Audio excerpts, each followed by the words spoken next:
They say money builds empires, but love builds legacies. In the heart of Lagos, a man whose wealth could move mountains was running out of the one thing money could never buy: time. Chief Raymond Okafor, a name spoken with both respect and envy, sat alone in his golden mansion, surrounded by silence thicker than the world he built.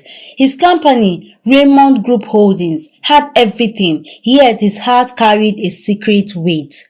A portrait of his smiling family hung before him, his loving wife Grace, and their only son David, far away in London. Chief's eyes filled with tears. He whispered softly, "David, my son, all I ask is for you to come home." His voice trembled, echoing through the empty hallway like a prayer lost in time. Money fit buy anything, but e no fit buy peace of mind. Morning sunlight streamed through the curtains, but Chief Raymond's room smelled of medicine and despair. He sat weakly on the bed, coughing as his body trembled. Each breath came with pain, each moment a reminder that even giants fall. In his hand, he clutched a faded photo, young David smiling beside him during his graduation. His lips curved sadly. "David," he murmured, "you were my greatest dream. Come home before it's too late."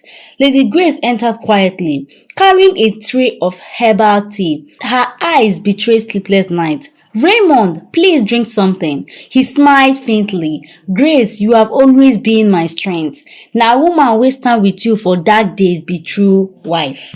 Across the ocean in a quiet London apartment, David Okafor stood by the window, watching rain fall against the glass. His phone buzzed. Another message from his father. He sighed deeply. "Dad, I just want to build my own path first." With hesitation, he deleted the message. Yet, as the message disappeared, something in his chest twisted, a strange emptiness. He whispered, "I will make you proud, Dad, just not yet." Outside, thunder rolled, as if warning him that time was slipping faster than he imagined. Sometimes, pride dey make man miss the right call. Back in Lagos, Lady Grace knelt beside her husband's hospital bed. Machines beeped softly, each sound like a countdown. Tears rolled down her cheeks as she held his frail hand. "Raymond, please hold on. David will come," she whispered. The doctor entered gently. "Madam, his condition is critical. Please prepare your mind." She shook her head, crying harder. "No, my husband is strong. He will live." The nurse adjusted the oxygen mask, but the chief's weak eyes only looked towards the door, waiting for his son. When love's strong, hope no dey die easily. Later that night, the doctors gathered Lady Grace aside. "Madam," one said softly, "stress and emotion worsen his heart condition. Any shock could." He paused. She nodded, unable to speak. Chief Raymond overheard faintly. "Grace," he whispered, "if I go, promise me you will protect our son." Her tears fell freely. "Don't talk like that. You're not going anywhere." He smiled faintly. "Even lions must rest. Even the strongest tree go fall if stormed too much." In the boardroom of Raymond Group Holdings, executives sat in expensive seats. Mr. Ade, the PR head, smiled. "Gentlemen, the Prince of Raymond Holding is coming home. Lagos must welcome him like loyalty." Posters and media's headlines were already in the works. David Okafor returns. But behind the glamour, envy brewed. Some whispered, "The boy knows nothing about business. The empire will crumble." Greed danced in their eyes, unseen by the family waiting in sorrow. Now when rich man die, vulture begins to gather. The airport was crowded, cameras flashing everywhere. David stepped out wearing a cap and sunglasses, trying to hide from the noise. People chanted, "Welcome home, David Okafor." He forced a smile, pleased no attention. As he entered the car, he gazed through the window, feeling the weight of a city he had once called home. He whispered, "Father, I am here." Sometimes, home sweet, but it dey heavy for chest. At the hospital, Lady Grace ran into his arm crying, "David, my son." He held her tightly. "I am here, Mom. I am sorry it took so long." Chief Raymond smiled weakly from the bed. "My boy, you came." David knelt holding his hand. "I am home, Dad." For a moment, Peace filled the room, a quiet joy that felt like a long forgotten sunrise. No matter how far pikin go, Mama and Papa love no dey fade. The next morning was calm. Birds sang outside, unaware of the silence creeping through the room. Chief Raymond smiled faintly, holding Grace's hand. "Please, take care of him and the legacy," he whispered. His hand grew still. The machine peeped one last time. Lady Grace screamed, "Raymond! Please don't leave me." David fell to his knees, tears spilling freely. Death no dey knock before he enter. Days later, the Okafor mansion overflowed with mourners. The lawyer stood before the family, holding a brown envelope. In his final testament, Chief Raymond Okafor leaves all estate and properties to his wife, Lady Grace, and his only son, David. Silence followed. Grace wiped her tears. David bowed his head. Outside, the skies darkened, as if the heavens themselves mourned the man who built an empire but left behind a legacy greater than gold. A family bound by love and loss. Wetin man build with love no dey die, even when e don go. The first morning after the burial, David walked through the glass doors of Raymond Group Holdings, the empire his father built. He paused, inhaling deeply. The scent of polished floors and air conditioning carried both pride and pressure. But instead of heading to the top floor, David stopped by the security desk. "Good morning, sir," the guard stammered. "Good morning, my brother. How is your family?" David replied with a warm smile. He greeted the cleaners, the drivers and the secretaries. Before even meeting the directors, whisper filled the hallway. "He is different, just like Chief Raymond used to be. Na humble man dey greet respect wey last pass money." Later that day, David called for his first staff meeting. Executives adjusted their ties, expecting arrogance. Instead, David stood calmly, speaking with quiet confidence. "From today," he began, "no one here is above another. Whether you sweep the floor or sign the checks, we are all part of this legacy." The room fell silent, then slowly people began to nod. A cleaner in the corner whispered, "Chief Raymond go dey proud for heaven." Real leader no dey shout, him action dey talk for am.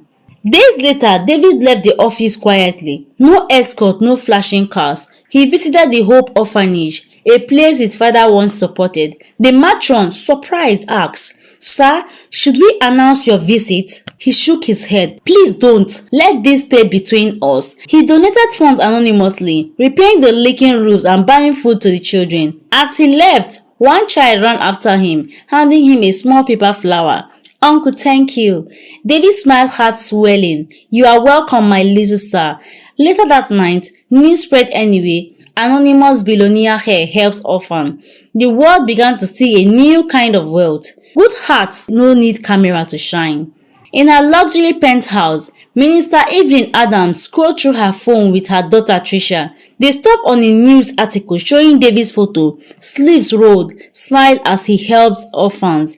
Trisha's lips curved into a sly smile. "That's my future husband," Evelyn chuckled. "Then we will make sure he sees you."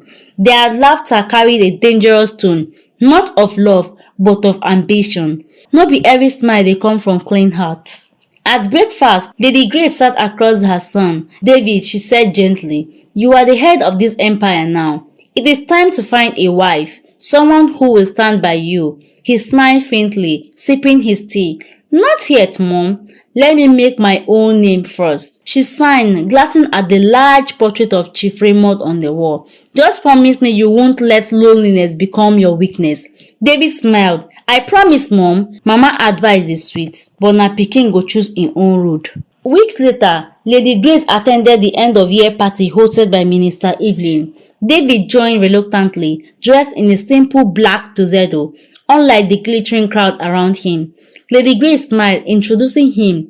"Evelyn, meet my son David." Evelyn's eyes sparkled with political interest. "Ah, the famous David Okafor." She turned to her daughter. "Trisha, come greet your future." Trisha stepped forward in a shimmering gown, confident and bold.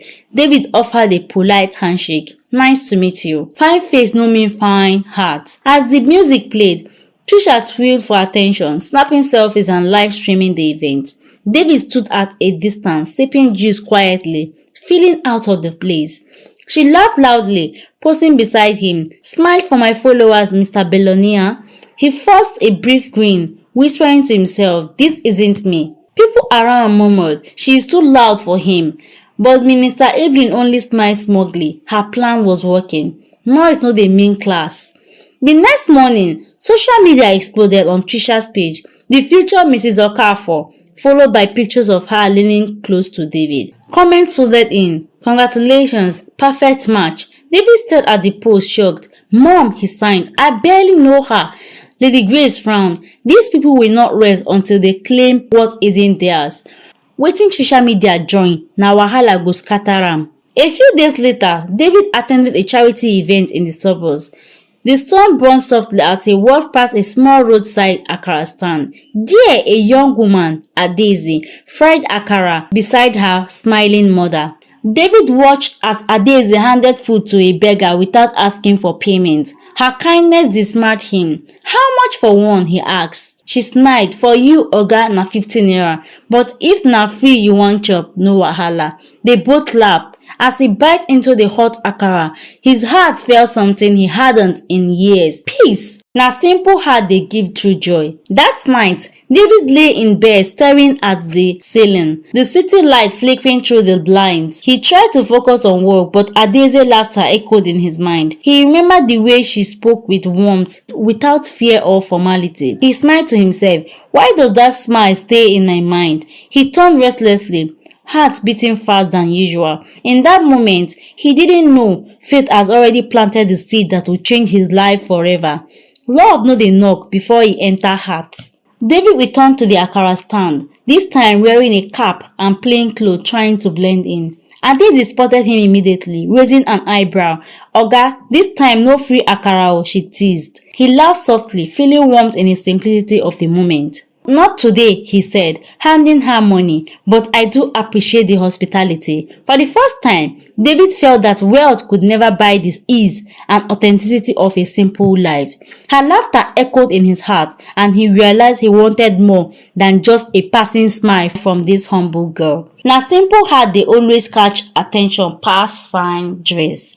Days turned into weeks. David kept visiting, each time learning something new about humility, courage and kindness from Adaeze.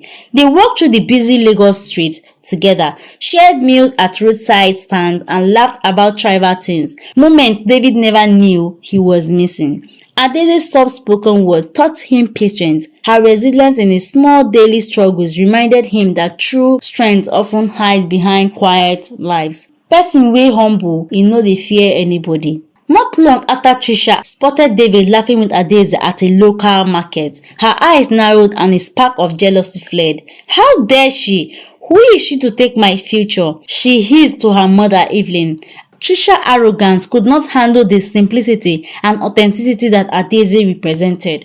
It was the first sign that their love would not go unnoticed by those blinded with wealth and status. Jealousy dey always spoil fine plan. If you got inspired, kindly share this video so others can learn. Don't forget to subscribe, likes, and comment. See you on the next episode. Bye for now.